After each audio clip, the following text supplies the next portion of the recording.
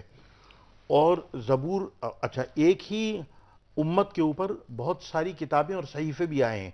یہ جو 313 کی تعداد جناب رسول اللہ صلی اللہ علیہ وسلم نے بیان کی، علماء نے لکھا ہے کہ ابراہیم علیہ کے بیٹے اسحاق علیہ جن کے بعد بنی اسرائیل کہلاتے ہیں لوگ، اس میں پے در پے نبی آئے، بہت سارے نبی آئے، اور حضرت اسماعیل علیہ السلام کو بھی صحیفہ دیا گیا، الیاس علیہ السلام کو بھی صحیفہ دیا گیا، بہت سارے نبیوں کو صحائف دیے گئے۔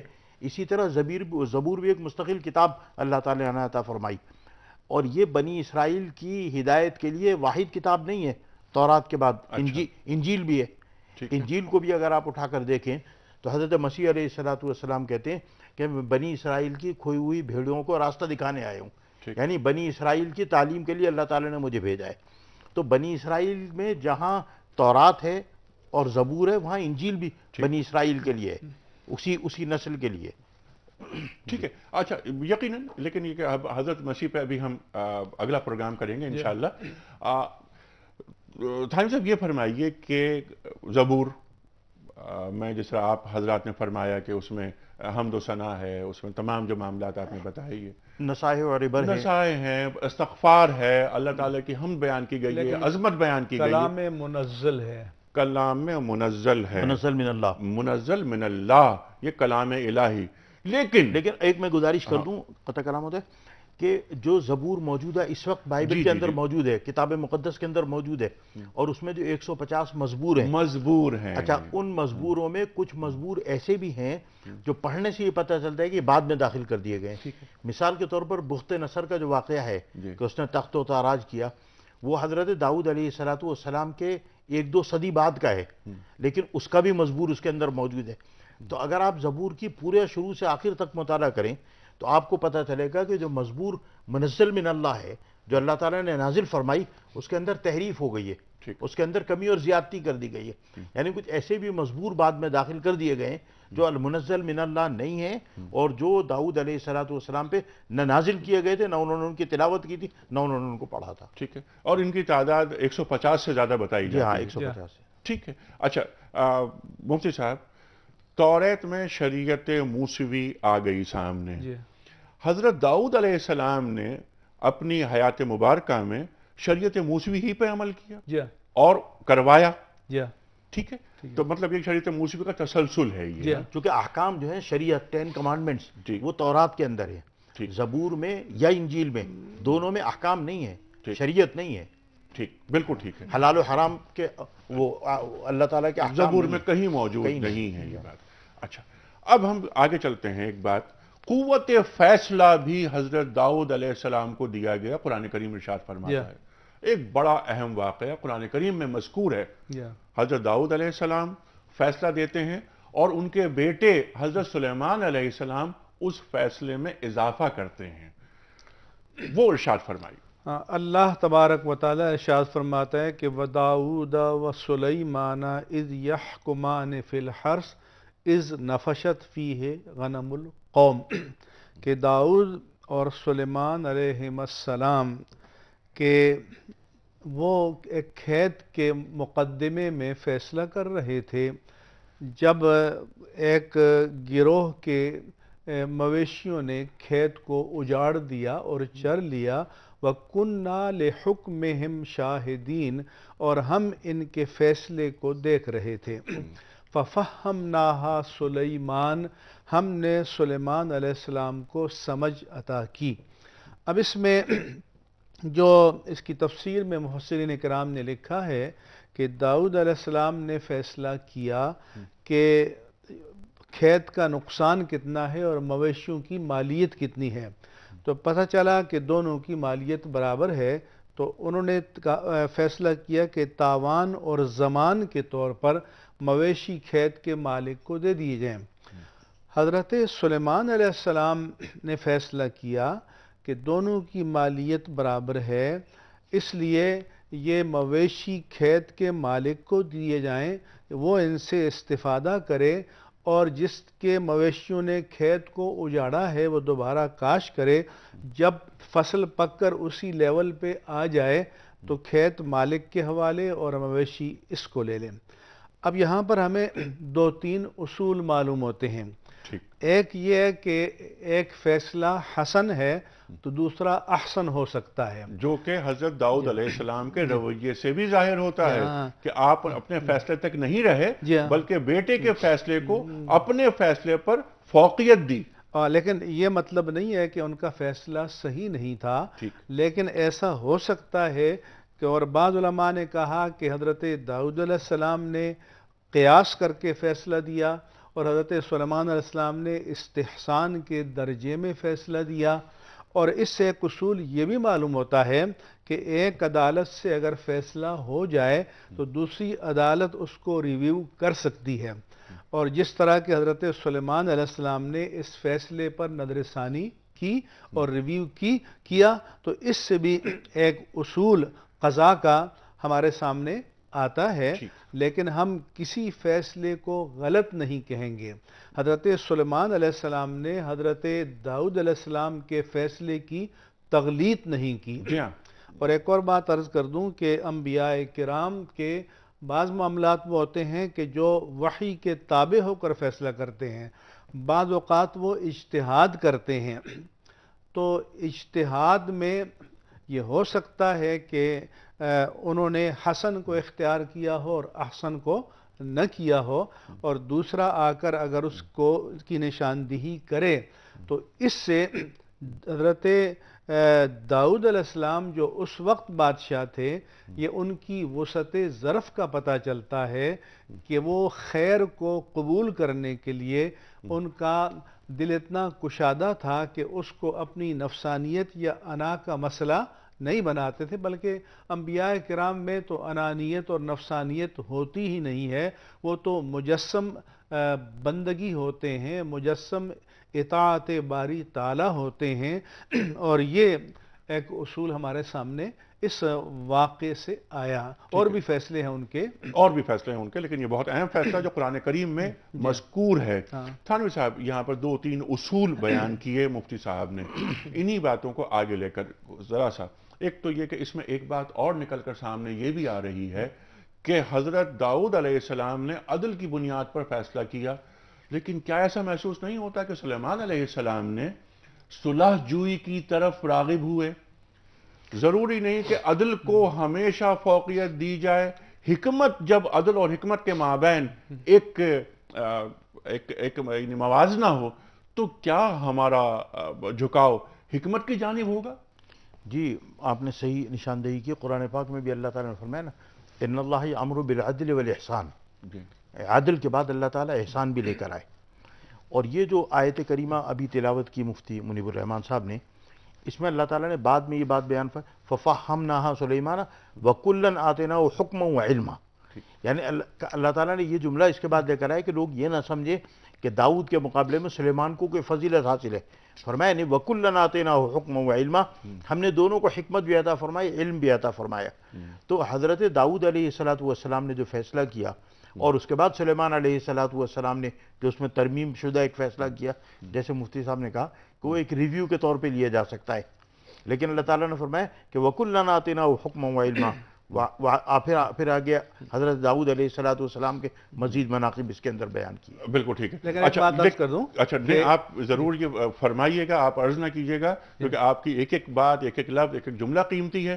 میں چاہتا ہوں تفصیل سے آپ بات کریں، اس وقت میں جانا ہے بریک کی جانب۔ یہ بات عدل کی اور حکمت کی، خواتین و حضرات اسی بات کو لے کے آگے چلیں گے، اور پھر ہم کچھ سوالات مزید یہ رکھیں گے کہ جب کسی کھیتی کو اجاڑ دیا جائے تو اس کا تاوان کون ادا کرتا ہے؟ پھر اس میں ایک مسئلہ یہ بھی ہے جو ہم دریافت کریں گے اپنے علماء کرام سے کہ اگر دن کے وقت کھیتی اجڑے تو اس کا ذمہ دار کون ہوتا ہے، اور اگر رات کے وقت کوئی ریوڑ کسی کھیتی کو نقصان پہنچا دے تو اس کا ذمہ دار کون ہوتا ہے؟ کیا ریوڑ کا مالک یا کوئی نہیں ہوتا؟ اور اس کے ساتھ ساتھ ہم یہ بھی سوال رکھیں گے کہ جیسے میں نے عرض کیا تھا کہ جب عدل کے تقاضے پورے ہو رہے ہوں تو حکمت کی سطح کتنی بلند ہوتی ہے اور کہاں تک بلند ہونی چاہیے؟ حضرت سلیمان علیہ السلام کا جو فیصلہ تھا وہ حکمت پہ تھا، عدل پہ تھا، صلح جوئی پہ تھا۔ اس پر مزید گفتگو ہوگی، اور بریک سے واپس آنے کے بعد ہم حضرت داؤد علیہ السلام کے تمام تعلیمات کا ایک خلاصہ معلوم کریں گے اپنے علماء کرام سے، کیونکہ آج ہم حضرت داؤد علیہ السلام پر یہ آخری پروگرام کر رہے ہیں۔ آ رہے ہیں ایک چھوٹے سے بریک کے بعد۔